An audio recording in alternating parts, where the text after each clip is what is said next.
الحمد للہ حمدا کثیرا طیبا مبارکا فیہ الحمد للہ رب العالمین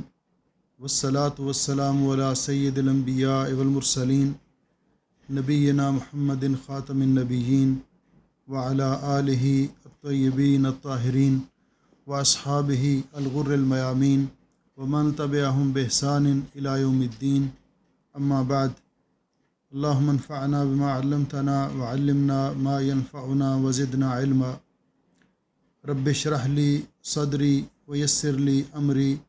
واحلل عقدۃ من لسانی یفقہوا قولی۔ معزز برادران اسلام، مکرمات معززات بہنوں، بیٹیوں اور خواتین اسلام، السلام علیکم ورحمۃ اللہ وبرکاتہ۔ سب سے پہلے ہم اللہ تعالیٰ کا شکر ادا کرتے ہیں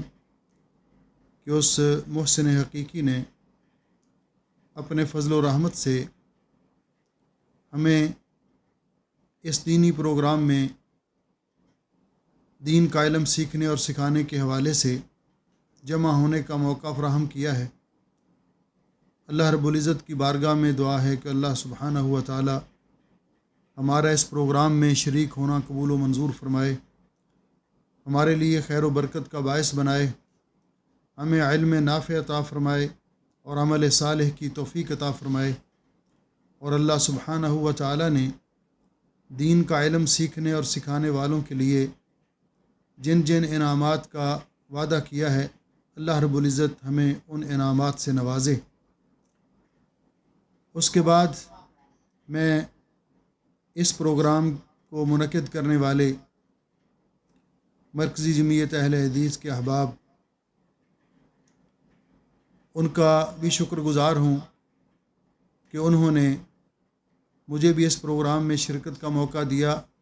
اور باقی دیگر مسلمانوں کی رہنمائی کے لیے جو محنت اور کاوش کرتے ہیں،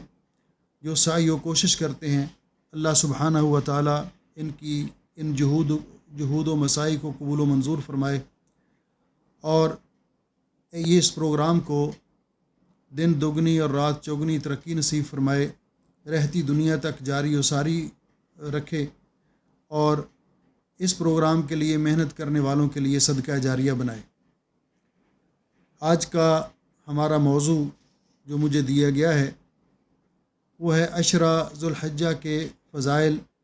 اور قربانی کے مسائل۔ حضرات گرامی قدر، ہمارا رب ہم پر اپنی ماؤں سے بھی بڑھ کر مہربان ہے اور شفقت کرنے والا ہے۔ اس مالک کو ہماری کوتاہیوں کا اور ہماری کمیوں کا پتہ ہے، اس کے علم میں ہے کہ ہم سے خطائیں بھی ہوتی ہیں، ہم سے کوتاہیاں بھی ہوتی ہیں، اس لیے اس مالک الملک نے، ارحم الراحمین رب العالمین نے ہمیں زندگی میں بہت سارے ایسے مواقع عطا فرمائے ہیں جن کے ذریعے تھوڑی سی توجہ کرنے والے اور کوشش کرنے والے اہل ایمان اپنے گناہوں کو بخشوا سکتے، اپنے نامہ اعمال کی سیاہی کو دھلوا سکتے، اور اپنے لیے بلندی درجات اور جنت الفردوس کے حصول کا سامان پیدا کر سکتے ہیں۔ انہی سنہری مواقع میں سے، انہی بہترین مواقع میں سے جو اللہ رب العزت نے میسر فرمائے ہیں، ایک موقع ہمارے سامنے آ رہا ہے، اور وہ ہے ذو الحج کے ابتدائی 10 دن، جنہیں عشرہ ذو الحجہ کہا جاتا ہے۔ اور ذو الحج وہ مہینہ ہے کہ جو اسلامی سال کا 12واں مہینہ ہے، آخری مہینہ ہے، کیونکہ اللہ سبحانہ و تعالی نے جب سے آسمان و زمین کا نظام پیدا کیا ہے، اسی وقت سے سال کے مہینوں کی تعداد 12 مقرر کی ہے، جیسا کہ اللہ رب العزت کا ارشاد گرامی ہے، اعوذ باللہ من الشیطان الرجیم، ان عدت الشہور عند اللہ 12 شہرا فی کتاب اللہ۔ اللہ رب العزت کی کتاب میں اسی دن سے جب سے اللہ رب العزت نے آسمان و زمین کو پیدا کیا ہے، سال کے مہینوں کی تعداد 12 ہے۔ ایک تو یہ ماہ ذوالحج کا مہینہ اسلامی کیلنڈر کا آخری مہینہ ہے، اور اس کو ذوالحجہ اس لیے کہا جاتا ہے کہ اس ماہ مبارک میں اللہ سبحانہ و تعالی نے افضل ترین عبادت جو کہ جامع العبادات ہے، کیونکہ عبادات عمومی طور پر 3 قسم کی ہیں۔ قولی عبادات جو زبان کے ساتھ کی جائے، جیسے اللہ تعالیٰ کا ذکر ہے، دعا ہے، کلمہ شہادت کا اقرار ہے، قرآن پاک کی تلاوت ہے۔ اور دوسری بدنی عبادت، جس طرح روزہ ہے، نماز ہے۔ اور تیسرا مالی عبادت، جیسا کہ صدقات ہیں، زکوٰۃ ہے۔ تو یہ 3 قسم کی عبادات ہیں، لیکن حج وہ عبادت ہے جس میں اللہ رب العزت نے تینوں قسم کی عبادات کو جمع کر دیا ہے، اس لیے اس کو جامع العبادات کہا جاتا ہے۔ اللہ رب العزت نے اس مہینے کے اندر حج فرض کیا ہے۔ اور دوسرا، یہ ماہ مبارک حرمت والے مہینوں میں سے ایک ہے، جیسے کہ اللہ رب العزت نے فرمایا اسی آیت کریمہ میں، منہا اربعۃ حرم، ان 12 مہینوں میں سے 4 مہینے حرمت والے ہیں۔ اور وہ حرمت والے مہینے حضرت ابو بکرہ رضی اللہ تعالیٰ عنہ کی روایت کے مطابق 3 متوالیات ہیں، ذوالحج اور محرم، اور ایک الگ ہے رجب کا مہینہ۔ تو گویا کہ یہ ماہ مبارک حرمت والے مہینوں میں سے بھی ہے۔ اس مہینے میں کا ابتدائی عشرہ اللہ رب العزت نے اس کو یہ فضیلت بخشی ہے، کیونکہ اللہ سبحانہ و تعالی ہی پوری کائنات کا، ہر چیز کا خالق و مالک ہے، اور وہ مالک اپنی مخلوق میں سے جس کو چاہے منتخب کر لے۔ اس مالک و ملک کا ارشاد ہے سورہ قصص آیت نمبر 68 میں، وَرَبُّكَ يَخْلُقُ مَا يَشَاءُ وَيَخْتَارُ، کہ اللہ رب العزت جس کو چاہتا ہے، جو چاہتا ہے پیدا فرماتا ہے، جس کو چاہتا ہے اللہ رب العزت منتخب کر لیتا ہے، پسند فرما لیتے ہیں۔ تو اللہ رب العزت نے عبادات کے اعتبار سے زمان و مکان میں سے بعض زمانوں کو اور بعض مکانات کو منتخب فرمایا، اور یہ فضیلت اور شرف بخشی ہے کہ ان میں عبادات کرنے کا اجر و ثواب بڑھ جاتا ہے۔ ان میں سے ایک موقع وہ عشرہ ذوالحجہ بھی ہے۔ ذوالحج کے ابتدائی 10 دن عمومی طور پر قرآن کریم میں مہینوں کا 2 طرح سے ذکر کیا گیا ہے۔ ایک ہے اشہر الحرم، حرمت والے مہینے، اور وہ حرمت والے مہینے جس طرح میں نے پہلے ذکر کیا کہ ذوالقعدہ، ذوالحج اور محرم اور رجب۔ اور دوسرا ہے اشہر الحج، جیسا کہ اللہ رب العزت نے ارشاد فرمایا الحج اشہر معلومات۔ تو اشہر الحج یہ حرمت والے مہینوں کے علاوہ ہیں، ان میں سے 2 مہینے حرمت والے ہیں، اور ایک اس سے پہلا مہینہ شوال، ذوالقعدہ اور ذوالحج کے ابتدائی 10 دن۔ یہ ذوالحج کے ابتدائی 10 دن وہ مبارک دن ہیں کہ جن کی قسم اللہ رب العزت نے قرآن پاک میں کھائی ہے۔ اللہ رب العزت کا ارشاد گرامی ہے، اعوذ باللہ من الشیطان الرجیم، بسم اللہ الرحمن الرحیم، والفجر ولیال عشر، فجر کی قسم اور 10 راتوں کی قسم۔ اللہ رب العزت نے یہ قسم کھائی، اور ان کے بارے میں حضرت عبداللہ ابن عباس مفسر قرآن رضی اللہ تعالیٰ عنہما فرماتے ہیں کہ اس سے مراد اللیالی العشر سے مراد عشر ذی الحجہ ذوالحج کے ابتدائی 10 دن ہیں، جیسا کہ حافظ ابن کثیر رحمۃ اللہ علیہ نے لکھا ہے کہ یہ حضرت ابن عباس رضی اللہ تعالیٰ عنہما کا بھی قول ہے، اور یہی قول حضرت عبداللہ ابن زبیر کا و مجاہد وغیر واحد من السلف، حضرت مجاہد کا اور بہت سارے سلف کا یہی قول ہے کہ یہ جن 10 راتوں کی اللہ رب العزت نے قسم کھائی ہے، اس سے مراد ذوالحجہ کے ابتدائی 10 دن ہیں، عشرہ ذوالحجہ ہیں۔ اسی لیے حضرت ابو عثمان النہدی رحمۃ اللہ علیہ فرماتے ہیں، کان السلف، ہمارے سلف صالحین، اور جب سلف کا لفظ بولا جاتا ہے تو اس سے مراد صحابہ اکرام رضوان اللہ علیہم اجمعین اور ان کے بعد میں ان کو فالو کرنے والے لوگ۔ تو فرمایا ہمارے سلف صالحین جو ان کی عادت اور طریقہ تھا، کان السلف یعظمون 3 عشرات، کہ وہ 3 عشرے ان کو بڑی اہمیت دیتے تھے اور ان کو بڑی عظمت کی نگاہ سے دیکھتے تھے۔ ان میں سے العشر الاخیر من رمضان، العشر الاخیر من رمضان، رمضان کا آخری عشرہ، اور رمضان کے آخری عشرے میں آخری عشرے کی 10 راتیں، رمضان کی آخری 10 راتیں، ان کو اللہ رب العزت نے بڑی فضیلت بخشی ہے، اور ان کی فضیلت کے لیے یہی کافی ہے کہ ان کے اندر اللہ رب العزت نے لیلۃ القدر رکھی ہے۔ تو ایک رمضان کا آخری عشرہ، اور دوسرا والعشر الاول من ذی الحجہ، دوسرا ذوالحج کے ابتدائی 10 دن، اور ان 10 دنوں کے اندر ایک دن یوم عرفہ بھی ہے کہ جو سال بھر کے دنوں میں افضل ترین دن ہے، اور تیسرا عشرہ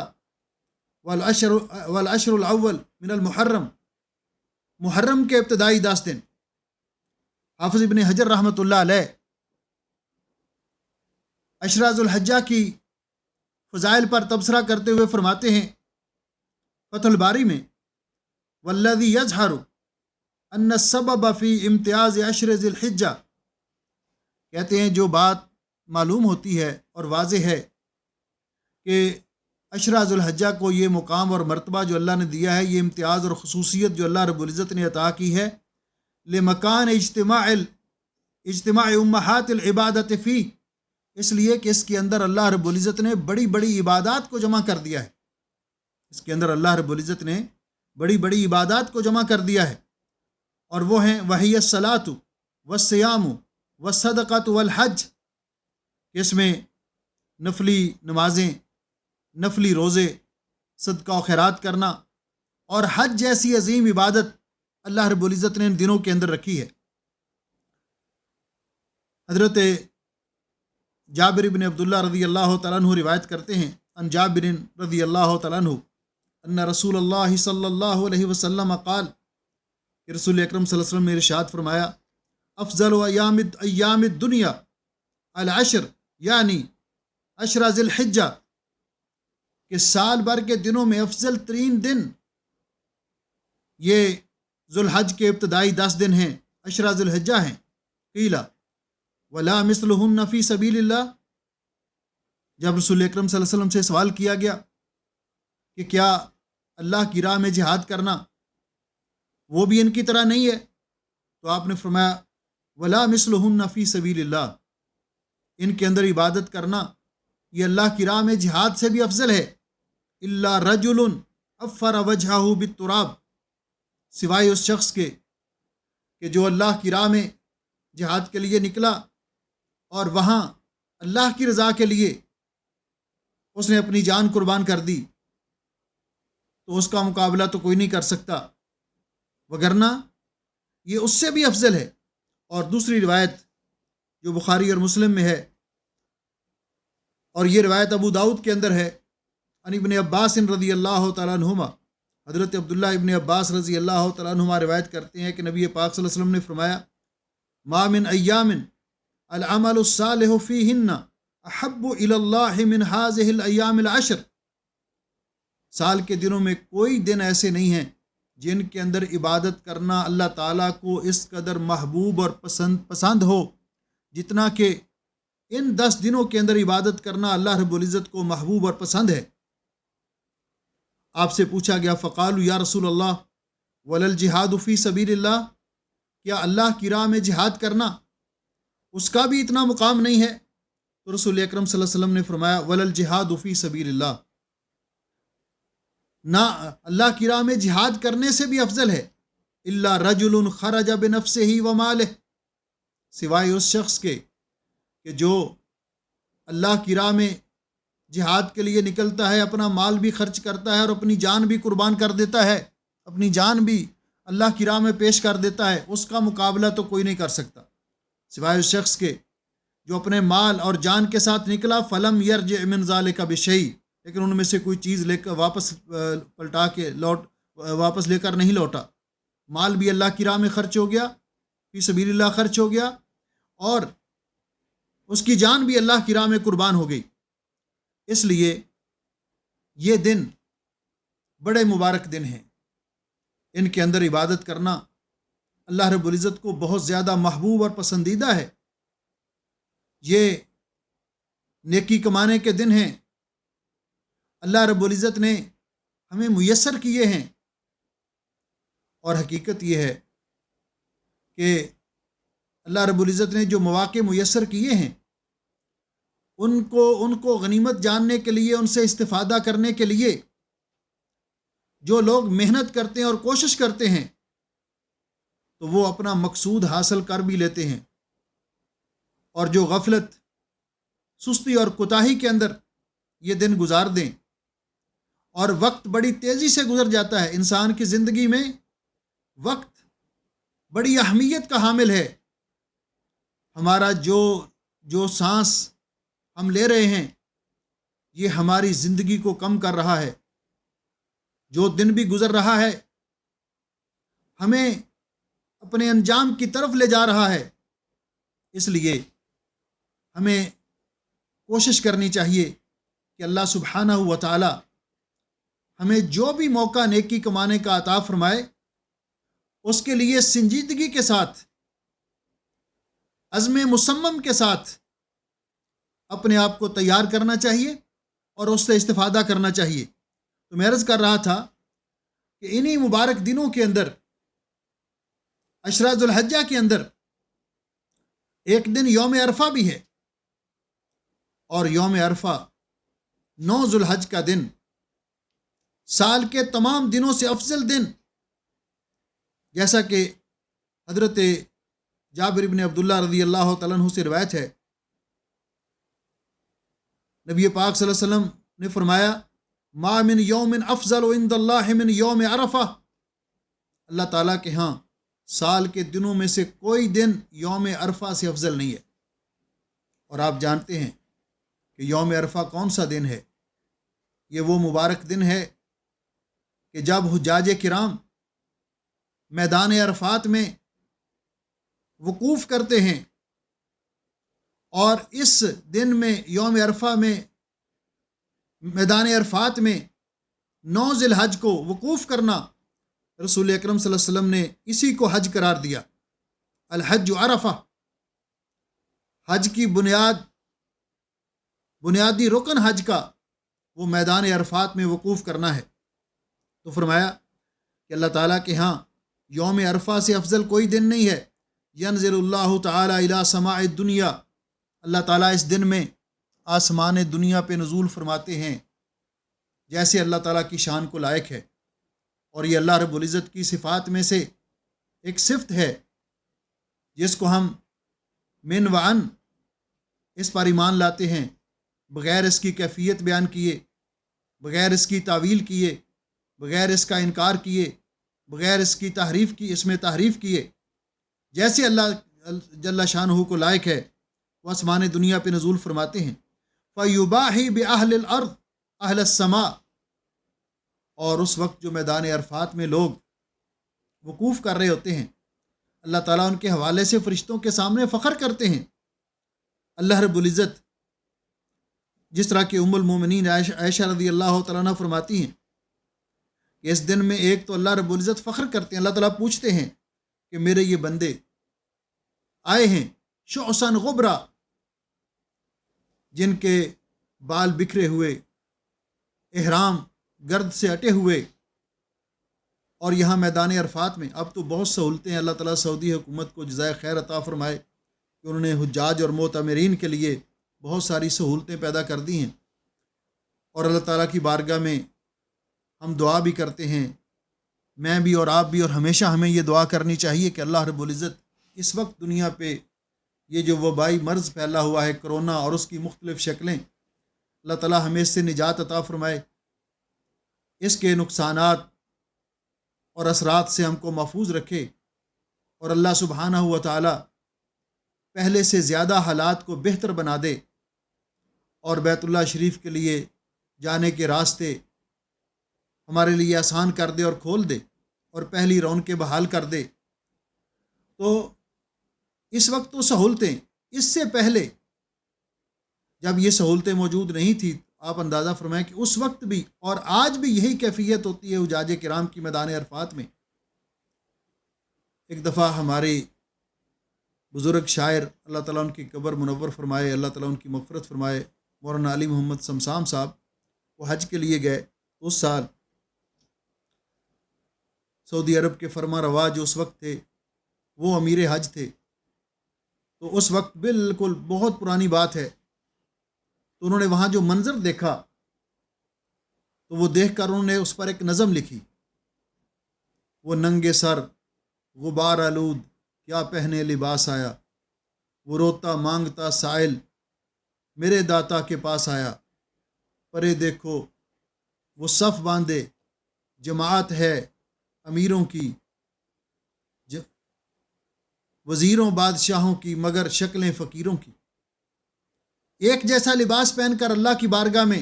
جب وہاں حاضر ہوتے ہیں تو اللہ تعالیٰ پھر ان کے ذریعے فرشتوں کے سامنے فخر کرتے ہیں کہ یہ دور دراز کے سفر کر کے آئے، اپنا وقت نکال کے آئے، پیسہ خرچ کر کے آئے، یہ لوگ اس میدان کے اندر کس لیے جمع ہیں؟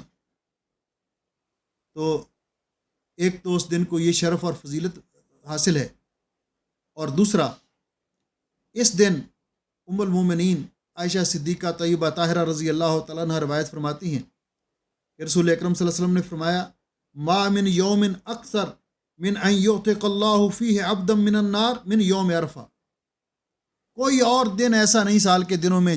جس دن میں اللہ تعالیٰ اتنے زیادہ لوگوں کو جہنم سے آزاد کرتا ہے جتنا کہ یوم عرفہ میں کرتا ہے۔ یہ جہنم سے آزادی کا دن ہے۔ پھر یہ یوم عرفہ اس دن کی دعاؤں کی قبولیت کا دن ہے، جیسا کہ عن عمرو بن شعیب عن ابیہ عن جدہ ان النبی صلی اللہ علیہ وسلم قال خیر الدعاء دعاء یوم عرفہ، سب سے بہترین دعا یوم عرفہ کی دعا ہے، وخیر ما قلت انا والنبیون من قبلی، اور سب سے بہتر دعا جو میں بھی کرتا ہوں اور مجھ سے پہلے انبیاء علیہ السلام نے بھی کی ہے وہ یہ ہے، لا الہ الا اللہ وحدہ لا شریک لہ لہ الملک ولہ الحمد وہو علی کل شیء قدیر۔ اور اس روایت کو ترمذی نے روایت کیا ہے، وقال الالبانی حسن، اور یہ روایت حسن درجے کی ہے۔ یوم عرفہ ان 10 دنوں کے اندر وہ اہم دن ہے جو تکمیل دین کا دن ہے۔ اس دن اللہ رب العزت نے ہمارے لیے ہمارا دین مکمل کیا، جیسا کہ اللہ رب العزت کا ارشاد گرامی ہے، الیوم اکملت لکم دینکم واتممت علیکم نعمتی ورضیت لکم الاسلام دینا، آج کے دن میں نے تمہارے لیے تمہارا دین مکمل کر دیا اور تم پر اپنی نعمت تمام کر دی، اور تمہارے لیے اسلام کو بطور دین پسند کر لیا۔ یہی یوم عرفہ، اسی کو یوم الحج الاکبر کہا گیا، جیسا کہ اللہ رب العزت کا ارشاد گرامی ہے سورہ توبہ میں، وَأَذَانٌ مِّنَ اللَّهِ وَرَسُولِهِ إِلَى النَّاسِ یوم الحج الاکبر۔ اس کے بارے میں حضرت عطا فرماتے ہیں، یوم الحج الاکبر یوم عرفہ، یہ حج اکبر کا دن یوم عرفہ ہے، اس کو حج اکبر کہا گیا۔ انہی 10 دنوں کے اندر عشرہ ذو الحجہ کے اندر یوم النحر بھی ہے، جس کے بارے میں پیارے نبی حضرت محمد رسول اللہ صلی اللہ علیہ وسلم نے ارشاد فرمایا، ان اعظم الایام عند اللہ تعالی یوم النحر ثم یوم القر، اللہ تعالیٰ کے ہاں بڑی عظمت والے دنوں میں سے ایک دن یوم النحر بھی ہے۔ وہ دن جس دن ہم قربانی کرتے ہیں، مسلمان اپنے جانور اللہ کی راہ میں ذبح کرتے ہیں، اور اس کے بعد یوم القر اس سے اگلا دن ہے۔ تو یہ مبارک عشرہ، یہ اتنی عظمت والے دن کہ جن کی اللہ رب العزت نے قرآن پاک میں قسم کھائی ہے، جن کے اندر عبادت کرنا اللہ رب العزت کو جہاد فی سبیل اللہ سے بھی زیادہ محبوب ہے۔ ان مبارک دنوں کے اندر ہمیں کیا کرنا چاہیے؟ وقت بہت مختصر ہوتا ہے درس کا، اس لیے میرا ٹاپک جو ہے یہ بھی 2 حصوں پر مشتمل ہے، اس لیے میں زیادہ ڈیٹیل میں نہیں جا رہا اور زیادہ تمہید تفصیل میں۔ تو اب ہم اس طرف آتے ہیں کہ ان دنوں کے اندر ہمیں کیا کرنا چاہیے اور اس کے لیے ہماری تیاری کیا ہونی چاہیے۔ تو سب سے پہلے نمبر پر اعمال و عشرہ ذی الحجہ، ذو الحجہ کے اندر، عشرہ ذو الحجہ کے اندر، ذو الحج کے ابتدائی دنوں کے اندر کرنے کے جو کام ہیں ان کا ذکر کرنے سے پہلے ایک بات یہ ذہن میں رکھیے کہ جو موقع بھی انسان کو ملتا ہے اس کو غنیمت جاننا چاہیے، کیونکہ اس کی کوئی گارنٹی نہیں ہے کہ اس کے بعد پھر بھی ہمیں یہ موقع دوبارہ ملے گا، کیونکہ ہماری عمر کتنی ہے، کب اللہ تعالیٰ کی طرف سے بلاوا آ جائے، یہ تو اللہ رب العزت کے علم میں ہے۔ تو اس لیے ہمیں ابھی سے عشرہ ذو الحجہ، آج جو ہے تاریخ ذیقعد کی، جو عشرہ ذو الحجہ سے یہ مہینہ جو جاری ہے اس کی 26 تاریخ ہے، اس کی 26 تاریخ ہے، اور عشرہ ذو الحجہ کا آغاز یکم ذو الحج ہوگی تقویم کے مطابق، سعودیہ میں، کویت میں اور خلیجی ممالک میں یکم ذو الحج سن 1442 ہجری، یہ انشاءاللہ یوم الاحد یعنی اتوار کے دن، یہ اتوار کا دن جو آ رہا ہے، اتوار کے دن 11 جولائی سن 2021 کو یکم ذو الحج ہوگی۔ یہ ذہن میں رکھیے، کیونکہ اس کے ساتھ کچھ مسائل متعلقہ ہیں جن کا ہم ذکر کریں گے، اور یہاں سے عشرہ ذو الحجہ شروع ہوگا، اور یوم عرفہ 9 ذو الحج یہ سوموار کے دن 19 جولائی سن 2021 کو ہوگا، اور کیلنڈر کے مطابق عید الاضحیٰ المبارک یہ 20 جولائی 20/7/2021 کو عید المبارک عید الاضحیٰ ہوگی۔ تو ابھی سے ہمیں عشرہ ذو الحجہ آنے والا ہے، تو ابھی سے ہمیں اس عشرہ کے اندر اس سے استفادہ کرنے کے لیے اپنا شیڈول بنانا چاہیے کہ میں نے اس میں قرآن پاک کی تلاوت کس قدر کرنی ہے، نفلی روزوں کا اہتمام کس قدر کرنا ہے، اور باقی عبادات جن کا ہم نے ذکر کرنا ہے، ہاں ان کے لیے ایک شیڈول بنانا چاہیے، پہلے سے اپنے آپ کو تیار کرنا چاہیے تاکہ اس عشرہ سے بھرپور استفادہ کیا جا سکے۔ اور دوسرا کہ انسان کو اس بات کا بھی اہتمام کرنا چاہیے کہ ان دنوں کے اندر زیادہ سے زیادہ نیکی کرے اور گناہوں سے بچنے کی کوشش کرے، اللہ رب العزت کی بارگاہ میں سچی توبہ کرے۔ تو اس طرح ہم یہ عزم کر کے، اپنے گناہوں سے توبہ کر کے اور نیکی کمانے کے جذبے سے یہ عزم مصمم لے کر اس عشرہ ذو الحجہ کے اندر داخل ہوں گے، تو انشاءاللہ اللہ کی توفیق سے، اللہ تعالیٰ سے توفیق کے طالب بھی ہوں گے، تو ہم اس سے بھرپور استفادہ کر سکتے ہیں۔ تو عشرہ ذو الحجہ کے اندر جو کرنے کے کام ہیں ان میں سب سے پہلا کام یہ ہے کہ ہم کثرت کے ساتھ اللہ تعالیٰ کا ذکر کریں۔ اللہ تعالیٰ کا ذکر یعنی فرض نمازوں کی پابندی تو ہر وقت کرنی چاہیے، ہر ذو الحج میں، غیر ذو الحج میں، پوری زندگی فرض نمازوں میں کوتاہی نہیں کرنی چاہیے، جو فرائض ہیں ان کو ادا کرنا چاہیے، نوافل کا اہتمام کرنا چاہیے، لیکن ان دنوں میں زیادہ، تو ان میں پہلے نمبر پر اللہ تعالیٰ کا ذکر۔ اللہ تعالیٰ کا ذکر ایک ایسی عبادت ہے، باقی عبادات اللہ سبحانہ و تعالیٰ نے ان کے لیے، ہمارے لیے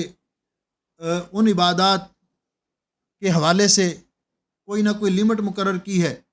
رمضان کے 30 روزے اور باقی جس طرح دن اور رات میں 5 نمازیں، لیکن جہاں اللہ تعالیٰ کے ذکر کا تذکرہ آیا تو اللہ سبحانہ و تعالیٰ نے فرمایا یا ایھا الذین آمنوا اذکروا اللہ ذکرا کثیرا،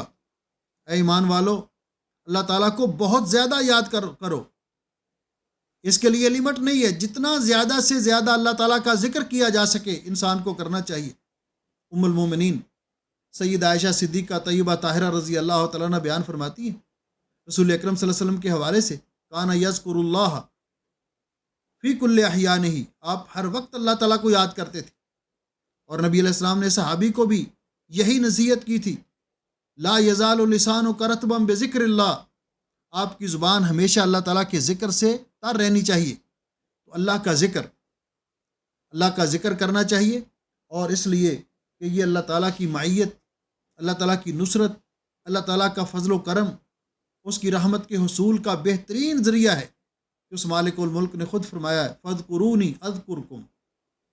تم مجھے یاد کرو میں تمہیں یاد رکھوں گا۔ تو اللہ کا ذکر یہ عبادت ہے۔ اللہ رب العزت نے قرآن پاک میں فرمایا وَيَذْكُرُ اسْمَ اللَّهِ فِي أَيَّامٍ مَّعْلُومَاتٍ، اور لوگوں کو چاہیے کہ ایام معلومات میں وہ اللہ تعالیٰ کو یاد کریں۔ تو اس آیت کی تفسیر میں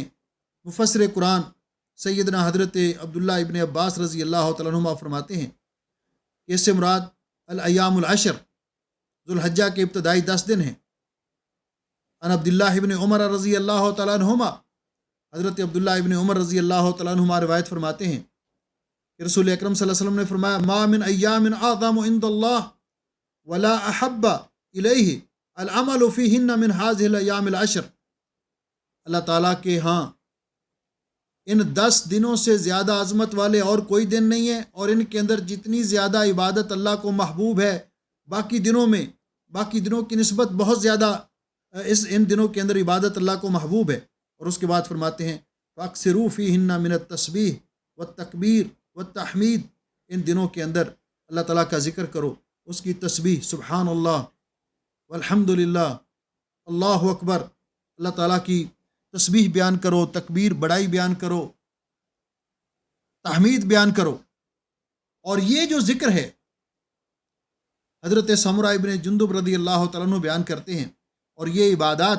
ان کا اہتمام کیا جائے، ان کو نوٹ کیا جائے، اپنے دل میں جگہ دی جائے کہ اللہ تعالیٰ کو محبوب ترین کلمات جو ہیں۔ تو حضرت سمرہ رضی اللہ تعالیٰ عنہ فرماتے ہیں کہ رسول اکرم صلی اللہ علیہ وسلم نے فرمایا احب الکلام الی اللہ تعالی اربع، 4 کلمات اللہ تعالیٰ کو بہت زیادہ محبوب ہیں، آپ جس سے بھی شروع کر لیں ٹھیک ہے۔ لا یضرک بأیہن بدات، سبحان اللہ والحمد للہ ولا الہ الا اللہ واللہ اکبر، سبحان اللہ والحمد للہ ولا الہ الا اللہ واللہ اکبر۔ اور رسول اکرم صلی اللہ علیہ وسلم نے فرمایا، حضرت ابو ہریرہ رضی اللہ تعالیٰ عنہ کی روایت کہ آپ نے فرمایا لأن اقول سبحان اللہ والحمد للہ ولا الہ الا اللہ واللہ اکبر احب الی مما طلعت علیہ الشمس، آپ نے فرمایا کہ میں یہ کلمات ایک دفعہ زبان سے ادا کروں تو مجھے دنیا کی تمام تر دولتوں سے زیادہ محبوب ہیں یہ ان کلمات کا ایک دفعہ زبان سے ادا کرنا۔ یہ بڑے مبارک کلمات ہیں۔ اسی طرح سبحان اللہ و بحمدہ سبحان اللہ العظیم اور باقی ذکر۔ اور ایک بات ہمیشہ ذہن میں رکھنی چاہیے کہ بعض سلف کا یہ قول ہے کہ زندگی میں 4 چیزیں ان کو کبھی ترک نہیں کرنا چاہیے، ہمیشہ ان کو اپنانا چاہیے۔ ان میں سے پہلی چیز اللہ کا ذکر، اور دوسری چیز اللہ کا شکر، اللہ کی نعمتوں پر اللہ تعالیٰ کا شکر ادا کرنا چاہیے، ذکر شکر۔ اور تیسری چیز دعا، کہ اللہ سے ہمیشہ انسان کو مانگتے رہنا چاہیے۔ اور چوتھی چیز استغفار، اللہ تعالیٰ سے اپنے گناہوں کی معافی مانگتے رہنا چاہیے۔ اس سے کبھی بھی انسان کو ان چیزوں کو نہیں چھوڑنا چاہیے۔ دوسرا عمل جو کرنے کا ہے ان 10 دنوں کے اندر وہ ہے تکبیر، کہ انسان چلتے پھرتے بازار میں گھر میں تکبیرات کہے، اللہ اکبر لا الہ الا اللہ اللہ اکبر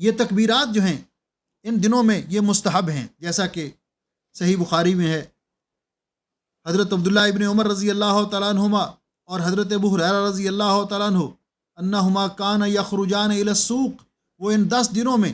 بازار میں نکلتے، فیکبرانی، تو وہ تکبیرات کہتے اور لوگ بھی ان کی تکبیرات سن کر تکبیر کہتے. تو ان دنوں کے اندر تکبیرات کہنا مستحب ہے، کیونکہ جمہور کے نزدیک عید الاضحیٰ کی تکبیرات وہ 9 ذی الحج کی فجر سے شروع ہوں گی اور 13 ذی الحج ایام تشریق کے آخری دن کے اختتام تک جاری رہیں گی. تو دوسری چیز تکبیرات. تیسرا عمل جو ان دنوں کے اندر کثرت کے ساتھ کرنا چاہیے وہ دعا ہے، اللہ تعالیٰ سے دعا کرنا، کیونکہ اللہ رب العزت کا فرمان ہے وقال ربکم ادعونی استجب لکم. اللہ تعالیٰ نے ہمیں حکم دیا ہے کہ ہم مجھ سے مانگو، دعا کرو، میں تمہاری دعاؤں کو قبول کروں گا. دعا میں اور نبی پاک صلی اللہ علیہ وسلم نے فرمایا لیس شیء اکرم علی اللہ من الدعاء، دعا سے زیادہ محبوب اور پیاری چیز اللہ تعالیٰ کے نزدیک اور کوئی نہیں. اس لیے دعا کریں اپنے لیے بھی، دنیا اور آخرت کی بھلائیوں کے لیے، اور اپنی اولاد والدین کے لیے، اپنی اولاد کے لیے، عزیز و اقارب کے لیے، اور پوری دنیا کے مسلمانوں کے لیے، پوری امت مسلمہ کی خیر اور بھلائی کے لیے دعا کریں. یہ دعا کرنے کے دن ہیں. اور چوتھی چیز، ان دنوں کے اندر اگر اللہ توفیق بخشے تو روزہ رکھنا چاہیے. ان دنوں کے اندر نفلی روزے رکھنے چاہیے، کیونکہ رسول اکرم صلی اللہ علیہ وسلم نے روزے کے بارے میں فرمایا. حضرت ابو امامہ رضی اللہ تعالیٰ عنہ سے روایت ہے، قلت یا رسول اللہ، میں نے عرض کیا اللہ کے رسول، اخبرنی بعمل یدخلنی الجنہ، مجھے کوئی ایسا عمل بتائیے جو مجھے جنت میں داخل کر دے. قالا، تو آپ نے فرمایا علیک بالصوم، آپ روزہ رکھیں، یعنی نفلی روزہ رکھا کریں، اس لیے کہ فإنہ لا عدل لہ او قال لا مثل لہ، اس لیے کہ روزے کا مقابلہ اور کوئی عبادت نہیں کرتی. اس لیے نفلی روزے. اور رسول اکرم صلی اللہ علیہ وسلم کے بارے میں بعض ازواج مطہرات رضی اللہ تعالیٰ عنہن اجمعین، ان سے یہ مروی ہے، فرماتی ہیں کان رسول اللہ صلی اللہ علیہ وسلم یصوم 9 ذی الحجہ، نبی پاک صلی اللہ علیہ وسلم ذی الحج کے 9 روزے، 9 دن جو تھے ان کے روزے رکھا کرتے تھے. وہ یوم عاشورہ، اور یوم عاشورہ کا روزہ، وہ ثلاثۃ ایام من کل شہر، اور ہر مہینے کے 3 روزے رکھا کرتے تھے، یعنی ایام 20 کے روزے. یہ اور ان روزوں میں اگر انسان یہ سارے رکھ سکے تو فبہا، یہ تو بڑی غنیمت بات ہے. لیکن اگر کوئی کسی وجہ سے نہیں رکھ سکتا تو وہ 9 ذی الحج کے روزے کا اہتمام تو ضرور کرے. 9 ذی الحج کے روزے کا اہتمام وہ تو ضرور کرنا چاہیے، اس لیے کہ یہ 9 ذی الحج کا روزہ جو ہے، اس کی اللہ رب العزت نے جو عظمت اور فضیلت بیان کی ہے، اور نبی پاک صلی اللہ علیہ وسلم نے امت کو بتائی ہے کہ 9 ذی الحج، اور میں نے پہلے عرض کیا کہ 9 ذی الحج کب آئے گا؟ 19 جولائی کو. 19 جولائی کو یوم عرفہ کو یہ روزہ رکھا جائے. جو خلیجی ممالک والے لوگ یہ اس دن روزہ رکھیں گے، اور جو اپنے ملکوں میں ہیں، پاکستان میں، بنگلہ دیش میں، اور جن کا مطلع الگ ہے، ایک دن بعد وہاں چاند طلوع ہوگا، تو وہ اپنی تقویم کے اعتبار سے 9 ذی الحج کا روزہ رکھیں گے. تو یہ روزہ جو ہے اس کی کتنی فضیلت ہے. حضرت ابو قتادہ الانصاری رضی اللہ تعالیٰ عنہ بیان کرتے ہیں کہ رسول اکرم صلی اللہ علیہ وسلم سے سئل عن صوم یوم عرفہ، یوم عرفہ کے روزے کے بارے میں پوچھا گیا تو آپ نے فرمایا یکفر السنۃ الماضیہ والباقیہ، کہ یہ روزہ 9 ذی الحج کا ایک روزہ، اس کے ساتھ اللہ تعالیٰ 2 سال کے گناہ معاف کر دیتے ہیں. 9 ذی الحج کا ایک روزہ رکھنے سے، یوم عرفہ کا روزہ رکھنے سے اللہ تعالیٰ 1 سال کے گناہ، 2 سال کے گناہ، یکفر السنۃ الماضیہ، 1 سال گزشتہ، اور 1 سال والباقیہ آئندہ، اس کی اللہ رب العزت گناہ معاف کر دیتے ہیں. اور جہاں گناہوں کی اس طرح معافی کا ذکر آتا ہے تو اس سے مراد صغائر ہوتے ہیں، کیونکہ کبائر کے لیے توبہ ضروری ہے. اس لیے ان دنوں کے اندر نفلی روزے کا اہتمام کرنا چاہیے، اور بالخصوص یوم عرفہ کا روزہ خود بھی رکھنا چاہیے، اپنے گھر والوں کو بھی ترغیب دلانی چاہیے، اپنے اہل و عیال کو بھی اس کی ترغیب دلانی چاہیے، تاکہ وہ اس فضیلت سے محروم نہ رہیں اور اس عظیم فضیلت کو حاصل کر سکیں کہ ایک روزہ رکھنے سے اللہ سبحانہ و تعالیٰ 2 سال کے گناہ معاف کر دیتے ہیں، السنۃ الماضیہ والباقیہ، 1 سال گزشتہ اور 1 سال آئندہ کے۔ اسی طرح عشرہ ذو الحجہ میں کرنے کے کام صدقہ ہے، صدقہ و خیرات کرنا، اور صدقہ یہ مسکین کی ضرورت اور حیثیت کے مطابق اس کی فضیلت اور اہمیت بڑھتی رہتی ہے، اور یہ صدقہ کرنا اس کی اہمیت کا اندازہ آپ اس بات سے لگا سکتے ہیں۔ ایک تو اللہ رب العزت نے ہمیں حکم دیا ہے، اللہ نے ہمیں جو مال دیا ہے اس میں اللہ رب العزت نے ناداروں کا،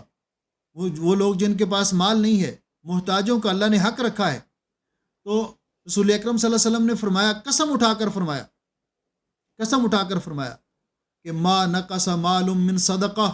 جو شخص اللہ کی راہ میں صدقہ کرتا ہے اس کے مال میں کبھی کمی واقع نہیں ہوتی۔ تو حضرت عقبہ ابن عامر رضی اللہ تعالیٰ عنہ بیان فرماتے ہیں، قال رسول اللہ صلی اللہ علیہ وسلم، رسول اکرم صلی اللہ علیہ وسلم نے ارشاد فرمایا، ان الصدقۃ لا تطفی عن اہلھا حر القبور، صدقہ جو ہے یہ قبر میں جو لوگ موجود ہیں ان کی قبر کی گرمی کو دور کرتا ہے۔ وَإِنَّمَا يَسْتَظِلُّ الْمُؤْمِنُ يَوْمَ الْقِيَامَةِ فِي ظِلِّ صَدَقَتِهِ، قیامت کے دن ہر مومن میدان معاشر میں جب کوئی اور سایہ نہیں ہوگا سوائے اللہ تعالیٰ کے عرش عظیم کے سائے کے، یا پھر وہ اعمال جن کو اللہ تعالیٰ سایہ کی صورت بنائیں گے، تو ان میں سے یہ بھی ہے کہ قیامت کے دن ہر مومن اپنے صدقے کے سائے میں ہوگا۔ اس لیے ان دنوں کے اندر صدقہ و خیرات کا بھی اہتمام کرنا چاہیے۔ چھٹا کام جو ان دنوں کے اندر کرنا چاہیے وہ ہے نمازوں کا اہتمام، یعنی نفلی نماز کا اہتمام۔ فرض نمازوں کی پابندی بھی کی جائے، نماز تہجد کا اہتمام بھی کیا جائے عام حالات میں بھی، اور ان دنوں میں خصوصی طور پر ان راتوں میں عام نوافل کثرت کے ساتھ ادا کیے جائیں۔ صلاۃ الضحیٰ، چاشت کی نماز، جو رسول اکرم صلی اللہ علیہ وسلم نے فرمایا کہ انسان کے 360 جوڑوں کا صدقہ ہے، اس کا اہتمام کیا جائے۔ حضرت ثوبان رضی اللہ تعالیٰ عنہ بیان فرماتے ہیں کہ نبی پاک صلی اللہ علیہ وسلم نے فرمایا، علیک بکثرۃ السجود، کثرت کے ساتھ سجدے کیا کرو، یعنی نفلی نماز ادا کیا کرو۔ فإنک لا تسجد للہ سجدۃ الا رفعک اللہ بہا درجہ، آپ اللہ کی راہ میں ایک سجدہ کرتے ہیں تو اللہ سبحانہ و تعالیٰ اس کے بدلے آپ کا ایک درجہ بلند کرتے ہیں۔ وحط عنک بہا خطیہ، اور ایک صدقے کے بدلے میں اللہ سبحانہ و تعالیٰ آپ سے ایک گناہ معاف کر دیتے ہیں، غلطی آپ کی معاف کر دیتے ہیں۔ تو نفلی نمازوں کا بھی ان دنوں کے اندر اہتمام کرنا چاہیے۔ اسی طرح ان دنوں کے اندر جو کرنے کا کام ہے وہ قربانی، یہ اللہ رب العزت کی محبوب ترین عبادت ہے، جس طرح کہ ام المومن اللہ تعالیٰ نے اس کا قرآن پاک میں حکم بھی دیا ہے، فَصَلِّ لِرَبِّكَ وَانْحَرْ، اپنے رب کے لیے نماز پڑھیے اور قربانی کیجیے۔ ام المومنین عائشہ رضی اللہ تعالیٰ عنہ فرماتی ہیں، ما عمل ابن آدم من عمل یوم النحر احب الی اللہ من احراق الدم، فرماتی ہیں کہ ابن آدم، ما عمل ابن آدم من عمل یوم النحر، انسان یوم النحر میں کوئی عمل بھی جو کرتا ہے ان میں سب سے زیادہ محبوب عمل اللہ تعالیٰ کو یہ ہے کہ من احراق الدم، اللہ کی راہ میں جانور ذبح کر کے خون بہانے سے زیادہ کوئی اور عمل اللہ تعالیٰ کو محبوب نہیں ہے۔ اسی طرح عشرہ ذو الحجہ میں جو اہتمام کے ساتھ کرنے کا کام ہے، قربانی کے بارے میں انشاءاللہ ہم تھوڑی سی تفصیل ذکر کرتے ہیں بعد میں، وہ یہ ہیں کہ رسول اکرم صلی اللہ علیہ وسلم نے امت کو ہدایت کی ہے۔ ان ام سلمہ رضی اللہ تعالیٰ عنہ، ام المومنین سیدہ ام سلمہ رضی اللہ تعالیٰ عنہ بیان فرماتی ہیں، نبی پاک صلی اللہ علیہ وسلم نے فرمایا، من کان لہ ذبح یذبحہ، جس آدمی کے پاس قربانی کا جانور اور قربانی کا جانور ذبح کرنے کا ارادہ رکھتا ہو تو اس کے لیے یہ حکم ہے کہ وہ اس کی پابندی کرے۔ فَإِذَا أُحِلَّ حِلَالُ ذِي الْحِجَّةِ، کہ جب ذوالحج کا چاند طلوع ہو جائے، فَلَا يَأْخُذَنَّ مِنْ شَعْرِهِ وَلَا مِنْ أَظْفَارِهِ شَيْئًا حَتَّى يُضَحِّيَ، رواہ مسلم شریف کی روایت ہے کہ وہ اس آدمی کو جو قربانی کرنا چاہتا ہے، جب ذوالحج کا چاند طلوع ہو جائے تو اس کے لیے جائز نہیں ہے کہ وہ اپنے جسم کے کسی حصے سے بال کاٹے خواہ وہ سر کے بال ہوں، مونچھوں کے بال ہوں، بغلوں کے بال ہوں، یا جسم کے کسی حصے سے کوئی بال اتارنا اس کے لیے جائز نہیں ہے، اور نہ ولا من اظفارہ شیئا، اور نہ اپنے ناخن تراشنا جائز ہے، نہ ہاتھوں کے ناخن نہ پاؤں کے ناخن، حتی یضحی، یہ پابندی کب تک ہے؟ قربانی کرنے تک۔ قربانی کرنے کے بعد پھر وہ اپنی حجامت بنائے گا۔ اگر اس نے عید کے پہلے دن قربانی کی تو پہلے دن، عید کے دوسرے دن قربانی کی تو دوسرے دن، یعنی قربانی کرنے کے بعد پھر اپنی حجامت بنائے گا۔ اور ایک روایت میں رسول اکرم صلی اللہ علیہ وسلم نے فرمایا، اذا دخلت العشر، جو قربانی کرنا چاہتا ہے، جب واراد احدکم ان یضحی، اور تم میں سے کوئی قربانی کا ارادہ رکھتا ہو، فلا یمس من شعرہ وبشرہ شیئا، تو وہ اپنے بالوں یا جسم کے کسی حصے سے کوئی چیز اس کو نہ اتارے، نہ کاٹے۔ تو یہ پابندی کرنی چاہیے۔ یہ پابندی کس کے لیے ہے؟ پہلے نمبر پر تو جو قربانی کا ارادہ رکھتا ہے۔ اس میں یہاں ایک سوال ہے کہ ایک آدمی قربانی کا ارادہ رکھتا ہے لیکن وہ کسی دوسرے ملک میں ہے، وہ اپنا وکیل بناتا ہے، اپنے ملک میں کسی کو پیسے بھیجتا ہے کہ میری طرف سے جانور خرید کر قربانی کر دینا، تو جائز ہے، ایسے کرنا جائز ہے۔ لیکن یہ پابندی کون کرے گا؟ بظاہر اس وقت قربانی وہ وکیل کر رہا، لیکن اصل میں قربانی کس کی ہے؟ جس نے اس کو وکیل مقرر کیا ہے۔ تو یہ پابندی وکیل کے لیے نہیں ہے، جس کو وکیل مقرر کیا، یہ پابندی اس کے لیے نہیں ہے، پابندی اس کے لیے ہے جو قربانی کرنے والا ہے۔ اس کے ساتھ ایک دوسرا مسئلہ بھی ہے کہ کیا جو قربانی کرنے والا ہے، کیا وہ صرف اکیلا اس کی پابندی کرے گا کہ وہ اپنے بال نہیں کاٹے گا، اپنے ناخن نہیں تراشے گا، یا کہ اس کے گھر کے تمام افراد،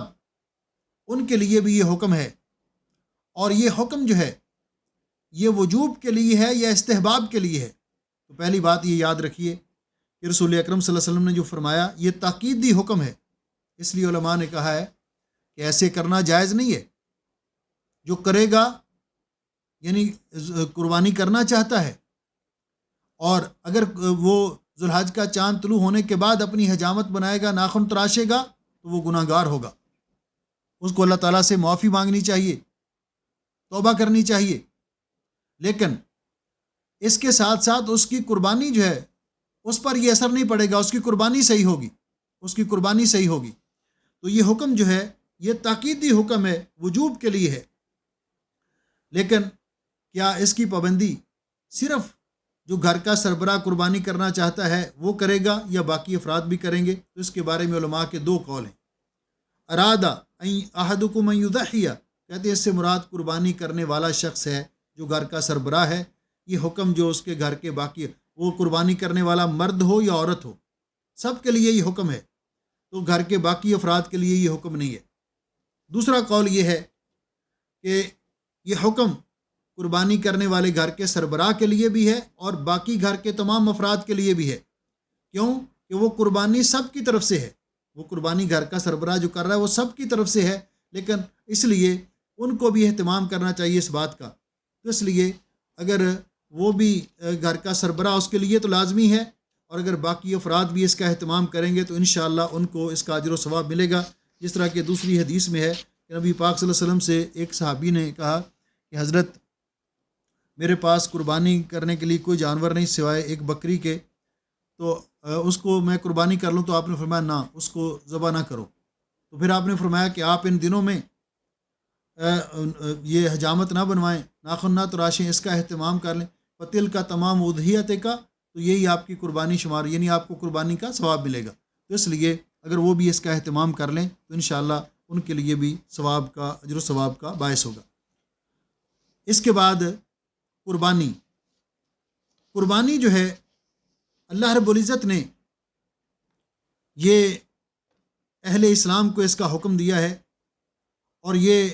اسلام کے شعائر میں سے ایک عظیم شعیرہ ہے۔ اس کا حکم کیا ہے اور قربانی کہتے کس کو ہیں؟ تو علماء نے قربانی کی تعریف بیان کرتے ہوئے کہ قربانی کی تعریف کیا ہے، تو الاضحیہ